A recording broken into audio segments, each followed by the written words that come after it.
Nouvelle édition spéciale en hommage à André Baobam qui nous a quittés, vous le savez, le week-end écoulé. Cela dit, vous verrez une série d'éditions spéciales sur nos antennes consacrées à l'homme avec des thèmes assez différents. Bienvenue à tous et merci encore d'être des nôtres. Dans ce numéro, nous dirigerons nos projecteurs sur ces hommes dont la politique du disparu a constitué une inspiration. Et avec moi sur ce plateau, un invité que je m'en vais tout de suite vous présenter. Il s'agit de Monsieur Pascal Koulou, à ma droite, actuellement président du Bloc démocratique populaire. Monsieur Koulou, bienvenue. Merci, bonjour.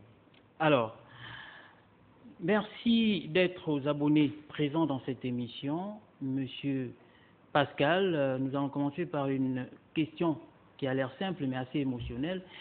De dimanche à aujourd'hui, comment vous supportez le coup? Parce qu'à l'extérieur, il y a encore beaucoup qui ont du mal à réaliser cette nouvelle. Il faut dire que la plupart des jeunes de ma génération, des personnes de ma génération, qui, comme moi, ont forgé leur culture politique aux heures chaudes de lutte active de la période allant de 90 à 94, nous avons appris la mort d'André Baobam avec une vive émotion. Une émotion, le genre d'émotion qui vous étreint les tripes. Vous voyez défiler devant vous toute une séquence d'initiatives en termes de vécu personnel, mais également un peu comme quelqu'un qui, après s'être investi tout au long d'une période scolaire importante, se voit rater un examen. Donc vous voyez les mois défiler devant vous et vous vous posez la question, est-ce que ça servait à quelque chose, que j'en arrive à un tel résultat? Il est évident qu'avec un peu de recul, on peut toujours essayer de se convaincre que c'est l'issue inévitable de tous les hommes. Mais lorsque l'on a fortement imprégné à la fois sa société, mais également un univers aussi complexe que l'univers politique, ce qu'André a su faire avec beaucoup de brio. Et je le disais, les hommes de ma génération, nous ressentons un grand vide. On peut qu'éprouver un grand vide, sauf d'autant plus que quand on considère rapidement l'œuvre politique de l'homme, on peut s'apercevoir que ce soit au tout début des mouvements importants de 90 ou comme au parachèvement de la construction démocratique de notre pays, du processus démocratique, on va se rendre compte que cet homme a toujours été parmi les acteurs majeurs. Et ça, c'est quelque chose qui compte. La plupart des gens s'éveillent. André Baobam en 2009, non, André Baobam, c'est toute une histoire politique. Je crois qu'elle démarre bien avant 2009. Il faut pouvoir s'inscrire dans le sillage pour se rendre compte de la perte en termes de valeurs politiques, mais également d'audace.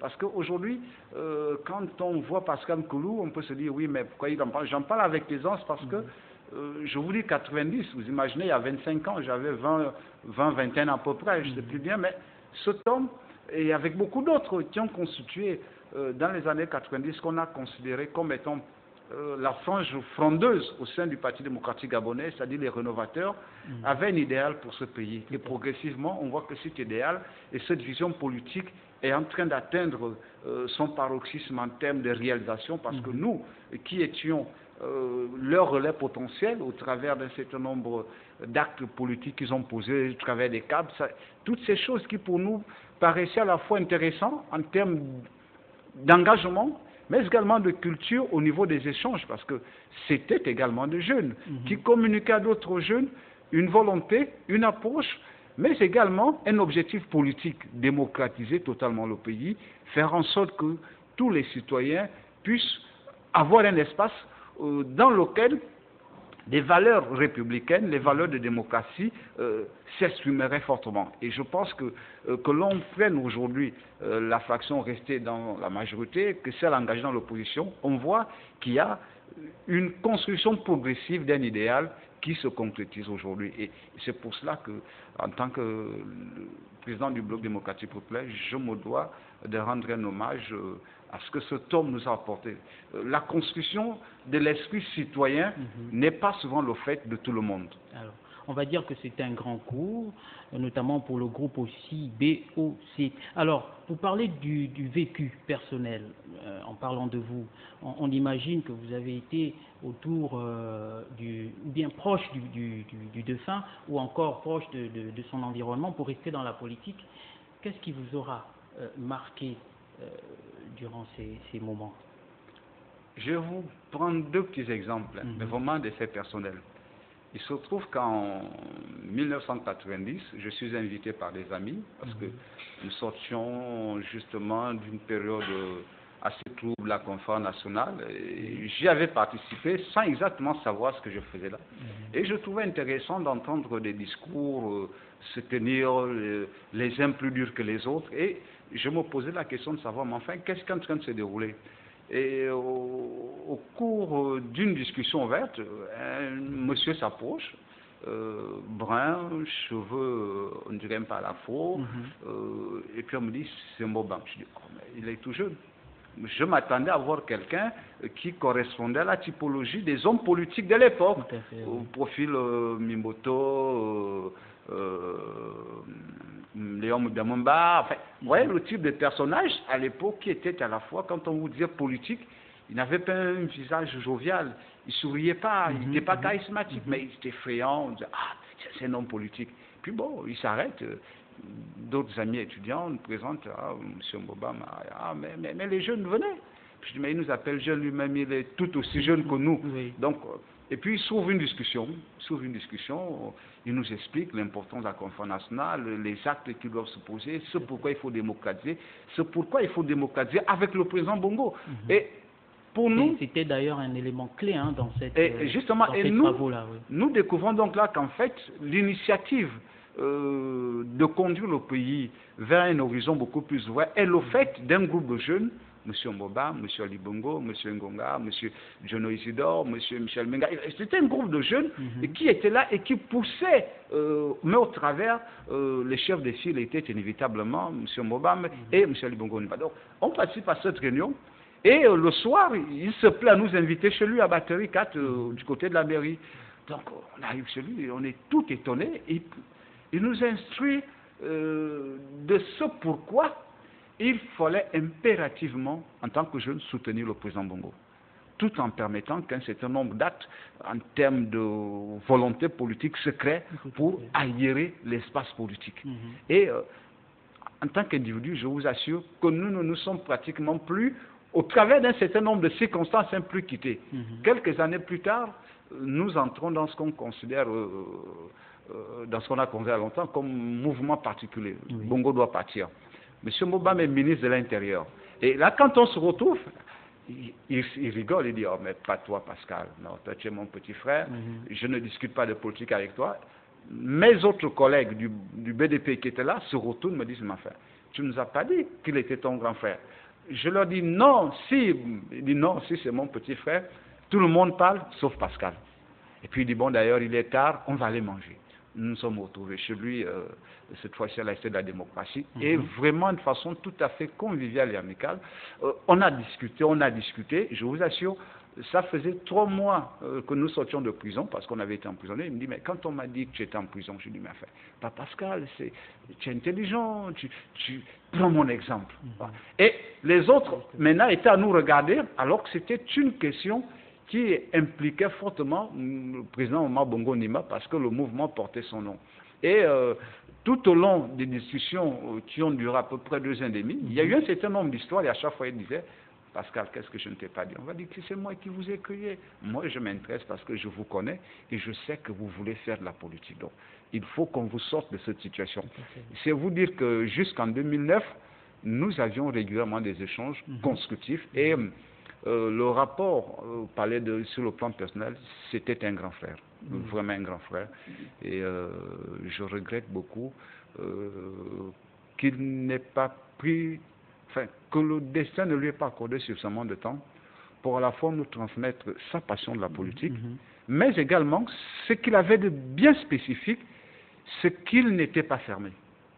M. Mbobam a toujours considéré l'aspect politique comme étant la possibilité d'unir les contraires pour aller à l'essentiel. Et c'est pour cela que les gens ne le souligneront pas assez. Mais il faut remarquer que c'est l'un des rares ministres de l'Intérieur africain qui réussit un comeback en politique en devenant un leader national. C'est-à-dire, ce n'est pas souvent donné à tout le monde de passer de la phase où, parce que quand on est le patron des flics, on est l'homme et l'organe et l'outil de répression, et on l'a vu du temps qu'il était ministre de l'Intérieur. Et en quelque temps, reconvertir cet actif en élément de soutien et d'apport important, ça, c'est véritablement dans cette démarche qu'il faut pouvoir lire le contour de l'homme. Au cours de ce souvenir, vous l'avez dit tout à l'heure, il vous a dit « prenez mon exemple ». Et dans cette émission, on parle de ces hommes-là qui se sont inspirés de sa politique, notamment vous. Et depuis, qu'est-ce que vous en avez fait? Est-ce que vous êtes juste, comment dire, contenté de vous en inspirer? Qu'est-ce que vous avez fait depuis? L'exemple, pour vous dire ce que ça nous a donné, c'est qu'il faut un homme politique qui est une personnalité transversale.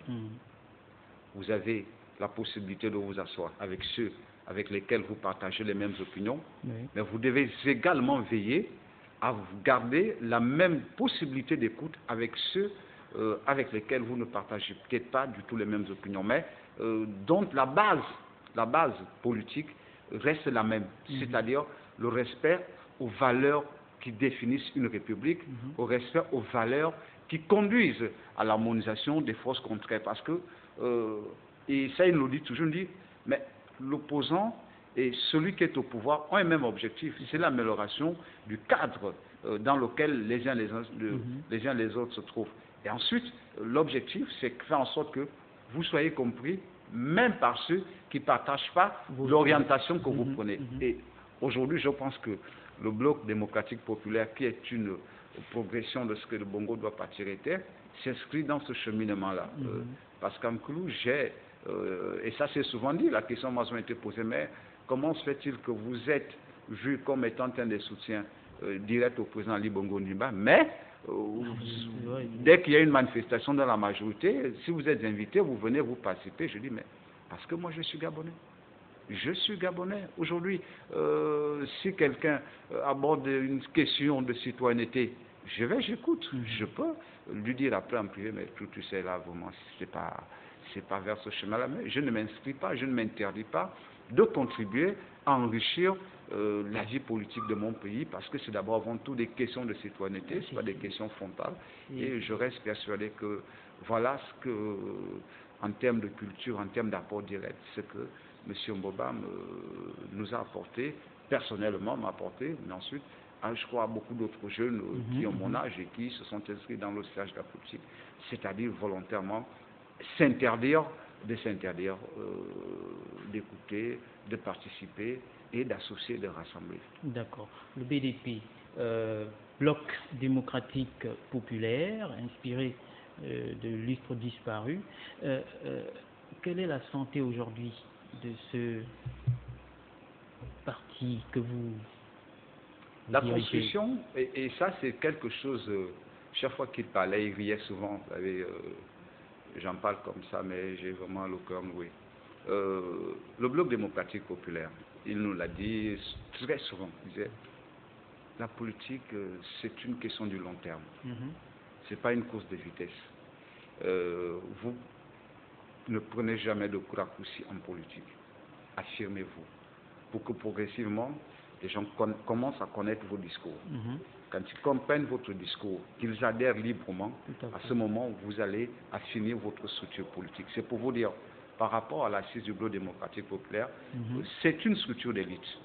Dans un premier temps, aujourd'hui, nous travaillons pour faire en sorte que le Bloc démocratique populaire devienne une structure de masse, parce que l'engagement et l'adhésion ont été prises qu'à toutes les élections politiques, les leaders du BDP seront candidats. Évidemment, on a fait un flop au dernier local, mais au local, on était tout de même présents et ça a permis, par nos discours, par notre vision de la cité que nous présentions, que les gens commencent à se dire, ah effectivement, donc nous reviendrons jusqu'à ce que cette vision, cette volonté de contribuer à soit un cadre beaucoup plus moderne, soit accepté par nos compatriotes. De Bongo doit partir au bloc démocratique populaire. Qu'est-ce qui s'est passé entre-temps? Bon, il s'est passé que... Écoutez, on va encore revenir en Boba, malheureusement. Voilà. Il s'est passé qu'en 2009, nous étions, je l'ai dit, dans une volonté d'asseoir une dynamique d'élite. Une dynamique d'élite, c'est à la fois un certain nombre d'étudiants, de Gabonais, de la diaspora, et nous ici, pour construire donc ce mouvement d'ensemble. Il se trouve simplement que le décès du président Omar Bongo Ondimba a conduit à la réorganisation rapide des différents groupes politiques. Et je l'avoue, nous hésitions entre faire la campagne de M. Ali Bongo Ondimba ou faire la campagne de M. André Mboba. Un certain nombre de camarades et moi avons décidé de soutenir M. Ali Bongo Ondimba parce que, et je peux vous le dire, j'avais eu M. Mbobam quelques jours avant. Oui. Il me disait, Pascal, je vais créer un événement. Il me l'a dit comme ça, il m'appelait comme ça, j'étais un aîné. Et je lui disais, après les turbitudes qu'on a au sein de notre mouvement, je pense que M. Ali Bongo va être notre candidat. Il m'a dit, c'est ton grand frère.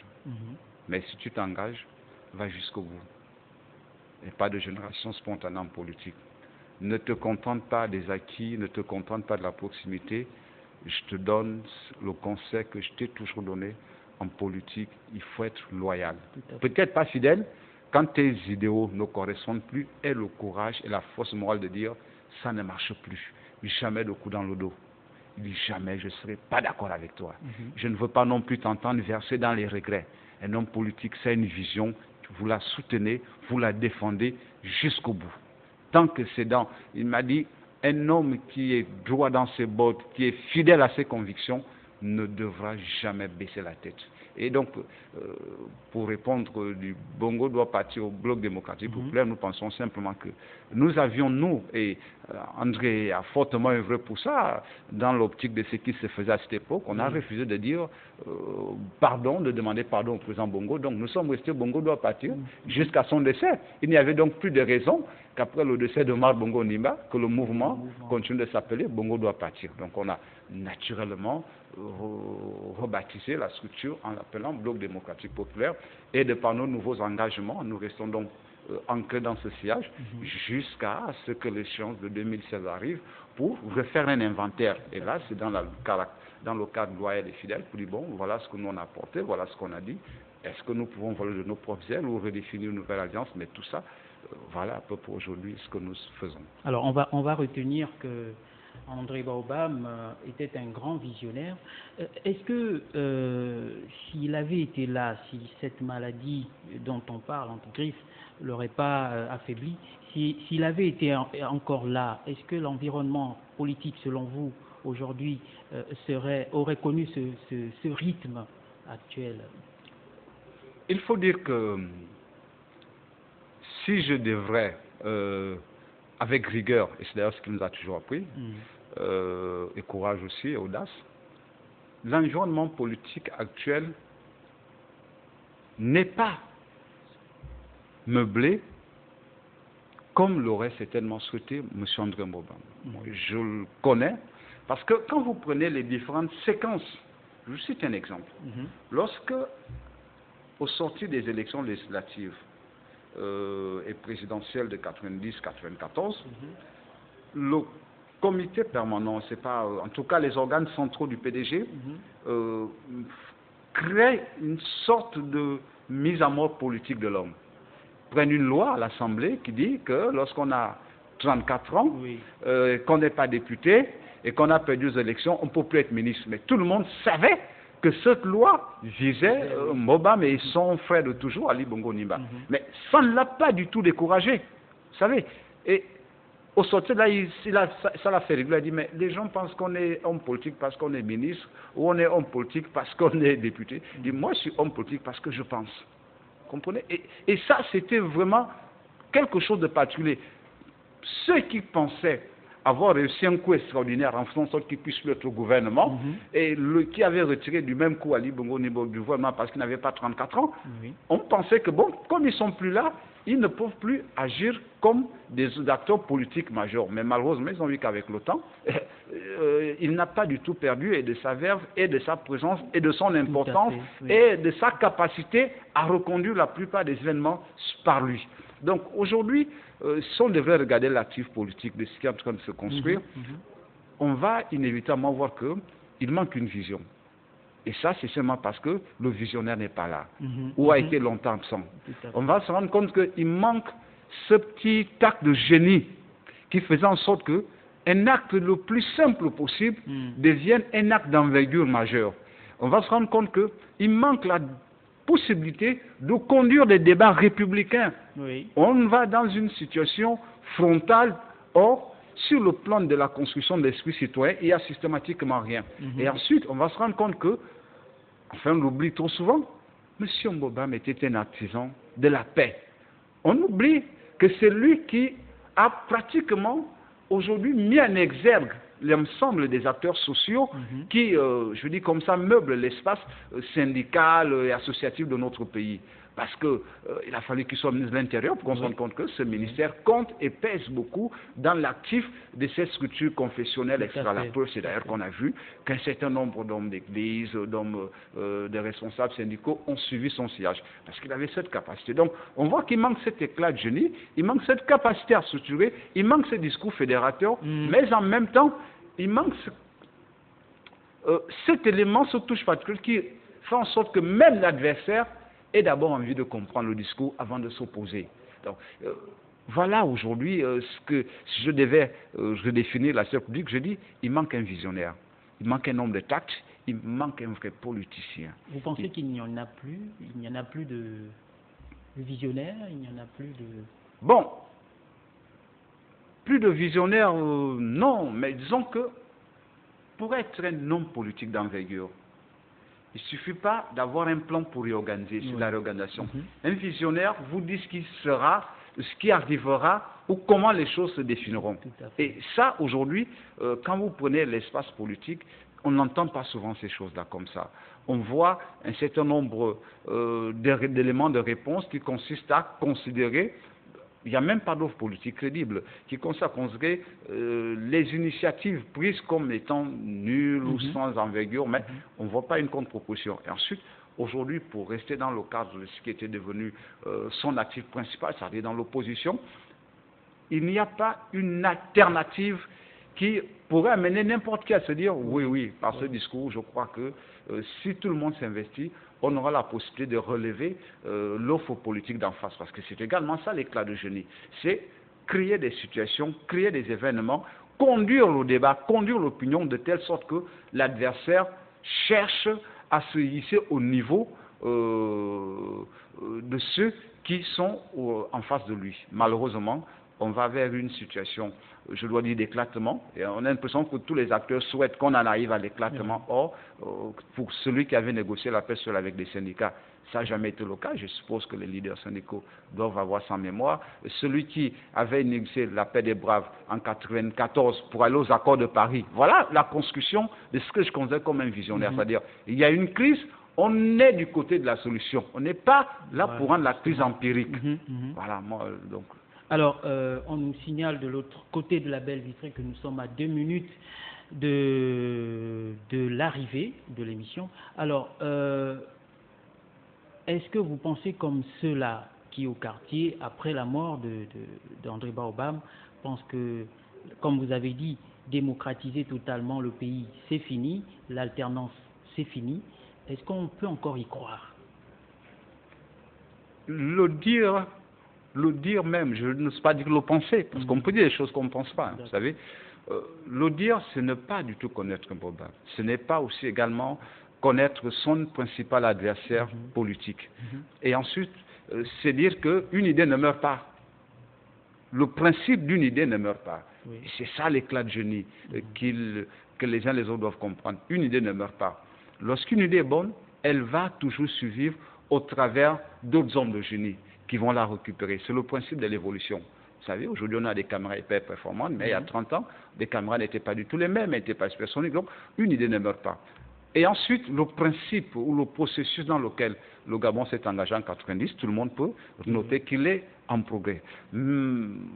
Est-ce qu'on va pas y croire, Non, au contraire. Je pense que quand on est un citoyen d'aujourd'hui, qu'on a mon âge, qu'on est quelques années avant moi, ceux qui sont derrière nous, il faut inévitablement s'engager à enrichir notre pays de tous les apports possibles pour que plus il y a des débats, plus c'est comme vous avez un jardin, plus il y a des fleurs, plus le jardin est effectivement agréable à regarder. Aujourd'hui, la situation de bipolarisation politique de notre pays rend un peu ces débats politiques ternes. Et effectivement, nos compatriotes, en le considérant sous ces angles-là, sont d'autant plus que, bon, inévitablement, en dehors des personnalités comme nous, qui avons vécu, je dois dire en marge, l'actif politique du PDG, on a l'impression qu'il y a comme une situation de retournement de ceux qui ont toujours été ensemble à divers niveaux et qui ont des passerelles transversales. C'est pour ça que les gens n'y croient plus, parce qu'il n'y a pas cet éclat de génie, il n'y a pas cet homme qui conduit les masses vers une vision, vers un objectif, et bon, tout le monde est à dire la même chose, j'aime pas tel, j'aime tel. D'accord. Nous sommes à une minute de la ligne d'arrivée. Vous avez peut-être un dernier mot? Oui, je voudrais, au nom du Bloc démocratique et populaire, en mon nom personnel, en celui de ma famille, dire que la nation vient de perdre un de ses fils qui, pendant 30 ans, a marqué la vie politique de cette nation. 30 ans, ce n'est pas rien. Il a su donner aux uns aux autres, selon les différents bords dans lesquels il évoluait, cet élément de génie qui ont toujours permis de faire en sorte que sa spécificité, sa touche particulière soit signalée. Quand il était membre de la majorité, tout le monde excellait pour dire cet homme est un génie. En 6 ans, il a donné à l'opposition ce qui lui manquait. Absolument. Il faut que les uns les autres s'approprient cet héritage politique pour que notre pays ait maintenant des fils qui constituent des référentiels et des réformes. Il ne faut pas l'avilir. Il ne faut pas transformer cela en simple émotion. C'est un héritage, donc il est multiforme, chacun à son niveau, selon les objectifs de patriotisme, d'unité nationale, de paix et de progrès, de démocratie. Nous devons pouvoir, tout au long de cette période de deuil, considérer que l'heure est à la consternation, mais sur le plan de l'histoire, l'heure est à une pause pour dire et maintenant on fait quoi? D'accord. Alors, nous voici arrivés au terme de cette émission. Merci à vous, Pascal Koulou, président du Bloc démocratique populaire, d'avoir été de nôtres. Merci également à vous, très chers téléspectateurs. Je vous dis au prochain numéro.